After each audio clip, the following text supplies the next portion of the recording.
السلام علیکم ورحمۃ اللہ وبرکاتہ۔ وعلیکم السلام ورحمۃ اللہ وبرکاتہ۔ عالم اسلام کے مسلمانوں کے لیے خوشخبری۔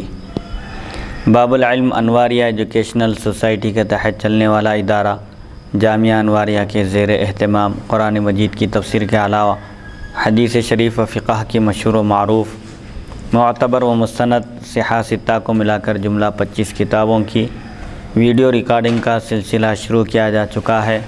اسی کی ایک سنہری کڑی جامع ترمذی شریف کا درس بھی ہے جو الحمدللہ جاری و ساری ہے۔ حدیث نمبر 757۔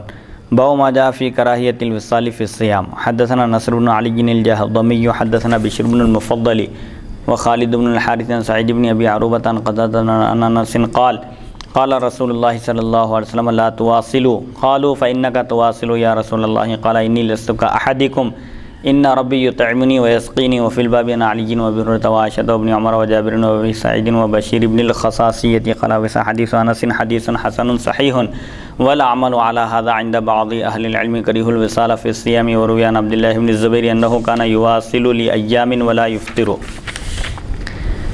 یہ بیان اس حکم کا جو دن رات روزہ رکھنے کی کراہیت کے بارے میں آیا ہے۔ صوم وصال امت کے لیے مکروہ ہے، یعنی مسلسل روزے رکھنا بغیر افطار اور بغیر سحر کیے کے کنٹینیو روزہ رکھنا مکروہ ہے۔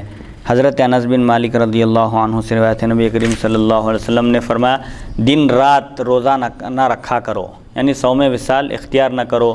صحابہ کرام نے عرض کیا یا رسول اللہ صلی اللہ علیہ وسلم آپ صوم وصال رکھتے ہیں، مسلسل آپ روزہ رکھتے ہیں، نہ افطار کرتے ہیں نہ سحر کرتے ہیں؟ تو آپ صلی اللہ علیہ وسلم نے فرمایا میں تمہاری طرح نہیں ہوں، یقیناً مجھے میرا رب کھلاتا ہے اور پلاتا ہے۔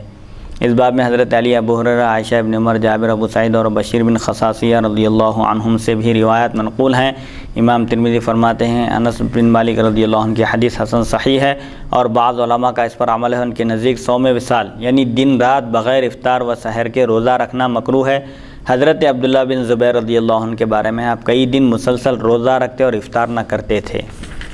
اس حدیث شریف میں امت کے لیے صوم وصال کی کراہت کا بیان ہے کہ حضور اکرم صلی اللہ علیہ وسلم کو دیکھ کر صحابہ کرام بھی صوم وصال رکھنے لگے، مسلسل روزہ رکھنے لگے، جیسا کہ دیگر روایتوں میں آتا ہے کہ مسلسل روزہ رکھنے کی وجہ سے کمزوری، نقاہت اور ضعف اتنا بڑھ گیا کہ صحابہ کرام مسجد کو بغیر سہارے کے آنے کے قابل نہیں رہے، دیواروں کو پکڑ کر آنے لگے، کسی کا سہارا لے کر مسجد میں پہنچنے لگے۔ حضور صلی اللہ علیہ وسلم نے یہ منظر دیکھا تو آپ نے فرمایا کہ تم مسلسل روزے نہ رکھا کرو۔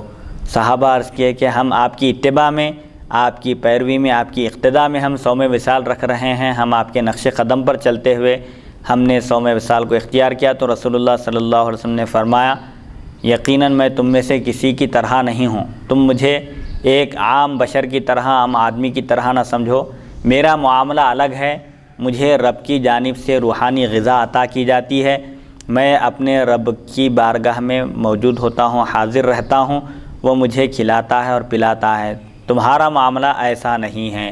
تو اس حدیث شریف سے حضور اکرم صلی اللہ علیہ وسلم کا بے مثال ہونا ثابت ہوتا ہے کہ آپ امت میں سے کسی کی طرح نہیں ہیں اور امت میں سے کوئی آپ کی طرح نہیں ہے، آپ کا معاملہ نہایت ارفع و اعلیٰ ہے۔ آپ بشر ہیں لیکن عام بشر کی طرح بشر نہیں ہیں، آپ کا معاملہ بالکل نرالا ہے۔ ایک عام بشر جب چلتا ہے تو اس کا سایہ پڑتا ہے زمین پر، لیکن آپ کا سایہ نہیں پڑتا، اور جب آپ گزرتے ہیں کسی مقام سے تو پوری فضا و پورا مقام معطر ہو جاتا ہے، خوشبو مہکنے لگتی ہے۔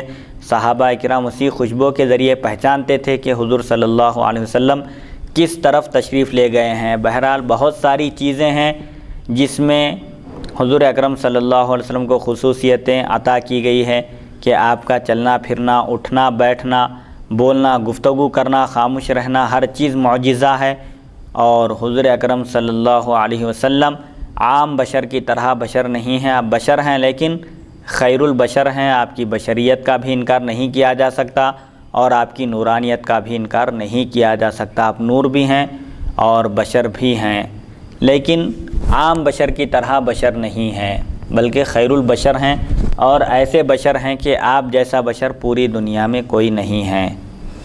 اس سے حضور اکرم صلی اللہ علیہ وسلم کی عظمت، اہمیت اور فضیلت اور آپ کا مقام و مرتبہ ظاہر ہوتا ہے کہ آپ کو اپنے رب کی بارگاہ میں یہ مقام حاصل ہے کہ اللہ سبحانہ و تعالی آپ کو روحانی غذا فراہم کرتا ہے، جس کی وجہ سے آپ کو دنیا کے کھانے پینے کی حاجت ضرورت باقی نہیں رہتی۔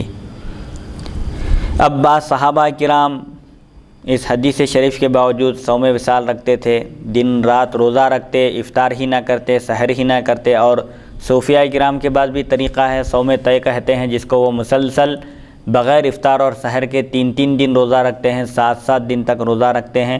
تو یہ اس صورت میں درست ہے جبکہ روزہ رکھنے والے کے اندر طاقت ہو، ہمت ہو، اور روزہ رکھنے کی وجہ سے عبادتوں میں کوتاہی نہ ہو اور عبادتوں میں غفلت نہ ہو۔ ایسا نہ ہو کہ ایک شخص مسلسل روزہ رکھ رہا ہے اور کمزوری کا یہ حال ہے کہ وہ کھڑے ہو کر نماز بھی نہیں پڑھ سکتا، تو ایسی صورت میں صوم وصال مکروہ ہے۔ ہاں، اگر کوئی صوم وصال رکھتے ہوئے عبادتوں میں بھی خشوع اور خضوع پیدا کر سکتا ہے، خشوع و خضوع کے ساتھ عبادت کر سکتا ہے، اور صوم وصال کے بغیر جس طرح نماز پڑھتا تھا وہ اسی حالت میں ابھی بھی نماز پڑھ سکتا ہے، تو ایسی صورت میں اس کے لیے اجازت ہے کہ وہ صوم وصال رکھے۔ صوفیہ کرام اور بزرگان دین جو صوم وصال رکھا کرتے تھے، کبھی کسی بھی واقعے میں یا کسی بھی بزرگ کے بارے میں یہ نہیں پڑھیں گے ہم یا یہ نہیں سنیں گے کہ روزہ رکھنے کی وجہ سے ان کی حالت اس قدر ان کے اندر ضعف آ گیا تھا کہ وہ نماز بھی نہیں پڑھ سکتے تھے۔ ایسا کسی بزرگ کے واقعے میں آپ کو نہیں ملے گا۔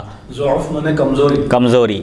تو بہرحال صحابہ کرام کو آپ نے دیکھا کہ صوم وصال رکھ رہے ہیں آپ کی اتباع میں، آپ کے نقش قدم پر چلتے ہوئے، لیکن صوم وصال کی وجہ سے ان کی نوبت، ان کی حالت یہ ہو گئی ہے کہ وہ مسجد کو بھی آنے کے قابل نہیں رہے، اس لیے آپ نے ان کو منع کر دیا۔